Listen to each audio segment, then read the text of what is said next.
Hello friends, स्वागत है आप सभी का। आज की इस सीरीज में पढ़ेंगे हम भारतीय संविधान की प्रस्तावना के बारे में। भारतीय संविधान में जो अनुसूची है उनकी प्रश्नोत्तरी, भारतीय संविधान में जितने भाग है उनकी प्रश्नोत्तरी के बारे में इस भाग में हम पढ़ेंगे। तो बिना समय गवाए हम शुरू करते हैं आज की प्रश्नोत्तरी। पहला प्रश्न है कि निम्न में से कौन सा शब्द संविधान की प्रस्तावना में नहीं लिया गया। तो संविधान की प्रस्तावना में न्याय शब्द लिया गया, बंधुत्व लिया गया, व्यक्ति की गरिमा को भी लिया गया, इसमें संघीय शब्द को नहीं लिया गया। अगला है प्रस्तावना में संशोधन किया गया था। प्रस्तावना में संशोधन कब किया गया? यह संशोधन किया गया था 42वें संविधान संशोधन में, और प्रस्तावना में संशोधन केवल एक बार किया गया अभी तक। अगला है प्रस्तावना में वर्णित हम भारत के लोग शब्द गणित है। तो ये जो शब्द लिए गए ये अमेरिका देश से लिए गए। अगला है प्रस्तावना में अब तक कितनी बार संशोधन किया जा चुका है? एक ही बार संशोधन हुआ है, वो भी 42वें संविधान संशोधन में। अगला है दल बदल विरोधी कानून से संबंधित कौन सी अनुसूची है? दल बदल की जो अनुसूची है वो है 10वीं अनुसूची में लिखा गया है। अगला है भारतीय संविधान की 8वीं अनुसूची का संबंध है। 8वीं अनुसूची के अंदर लिखा गया है भाषाओं के बारे में, भाषाओं के बारे में। अगला है सुमेलित करना है। सुमेलित, जैसे ये प्रश्न पहले हम पढ़ चुके हैं कि 8वीं अनुसूची में किसका वर्णन किया गया है? 8वीं अनुसूची में किया गया वर्णन भाषाओं, राष्ट्रीय भाषाओं की सूची है। 8वीं अनुसूची में राष्ट्रीय भाषा का वर्णन किया गया है। अगला है 9वीं अनुसूची में, इसमें इस अधिनियम में 9वीं अनुसूची में क्या लिखा गया? इस अधिनियम में सम्मिलित अधिनियम न्यायालय के अधिकार क्षेत्र से बाहर होंगे, ये इसमें लिखा गया। 10वीं अनुसूची में ये प्रश्न भी हम पढ़ चुके हैं, दल बदल विरोधी कानून है वो 10वीं अनुसूची में। 11वीं में है पंचायती राज व्यवस्था के बारे में, तो ऑप्शन इसमें कौन सा? डी सही हो जाएगा। अगला है सुमेलित कीजिए, वही प्रश्न सुमेलित सूची फर्स्ट और सूची सेकंड को लेकर के। तो इसमें देखिए आप, चतुर्थ अनुसूची में लिखा गया है राज्यसभा के बारे में। छठी जो अनुसूची है उसमें लिखा गया है जनजातीय क्षेत्र के बारे में। 8वीं अनुसूची है उसमें लिखा गया है भाषा के बारे में, और 9वीं अनुसूची उसमें लिखा गया है भूमि सुधार के बारे में। तो ये ऑप्शन इसमें सही हो जाएगा।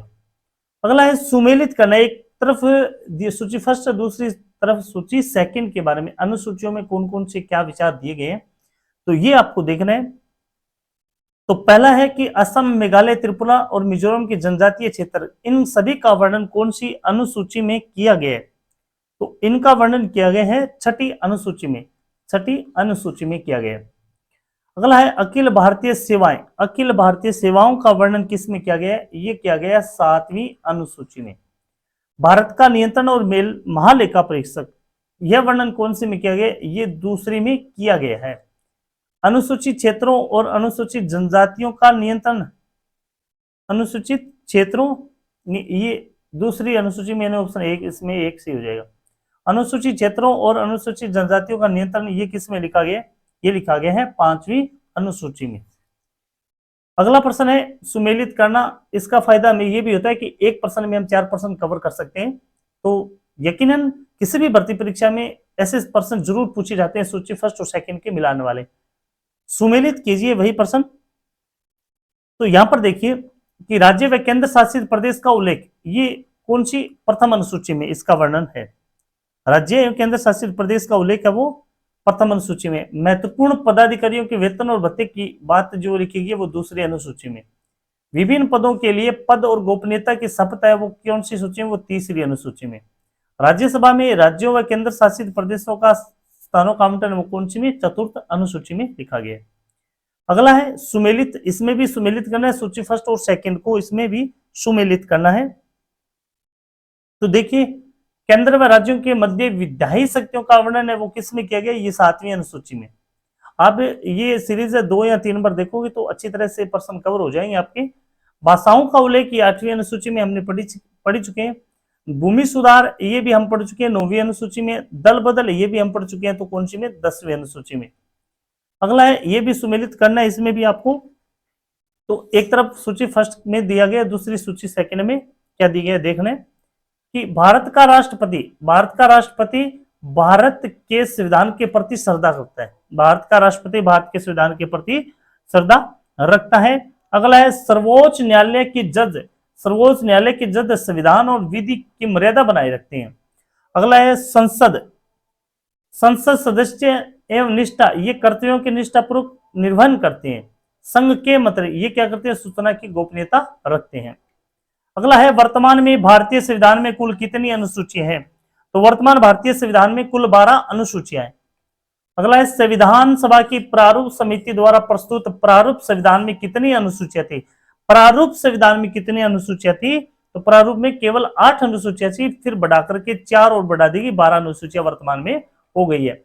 संविधान सभा द्वारा अंतिम रूप से पारित संविधान में कुल कितनी अनुसूचियां? अंतिम रूप से पारित, तो अंतिम रूप से पारित जब संविधान सभा द्वारा ये पूछा गया है तो उसमें भी कितनी 8 थी और बाद में इसमें 4 और जोड़ दी गई।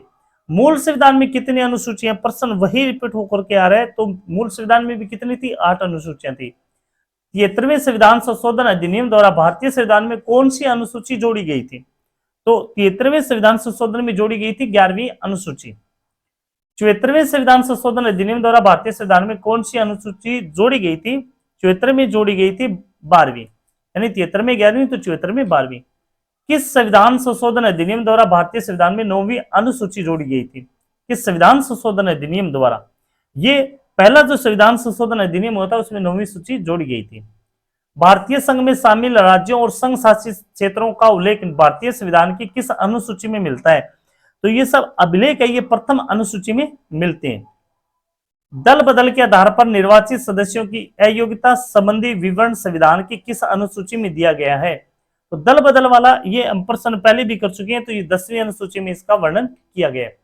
किस राज्य के आरक्षण विधेयक को 9वीं अनुसूची में सम्मिलित किया गया था? तो ये तमिलनाडु के राज्य का, तमिलनाडु इसमें ऑप्शन सही हो जाएगा। अगला प्रश्न है कि भारतीय संविधान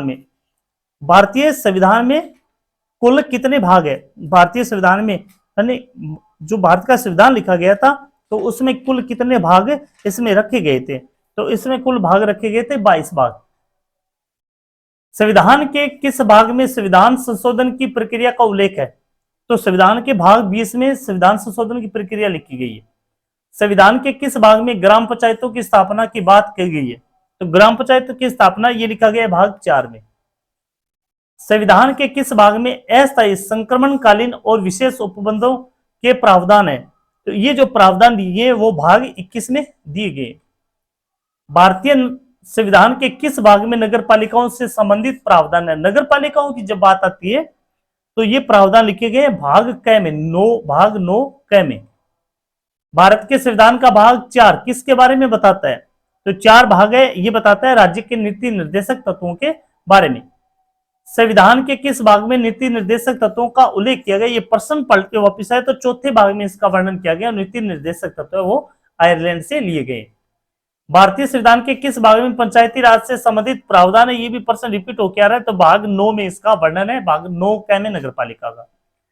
संविधान के भाग फर्स्ट में निम्न में से किसका वर्णन है? संविधान फर्स्ट में वर्णन किया गया संघ और उसके राज्य क्षेत्र को।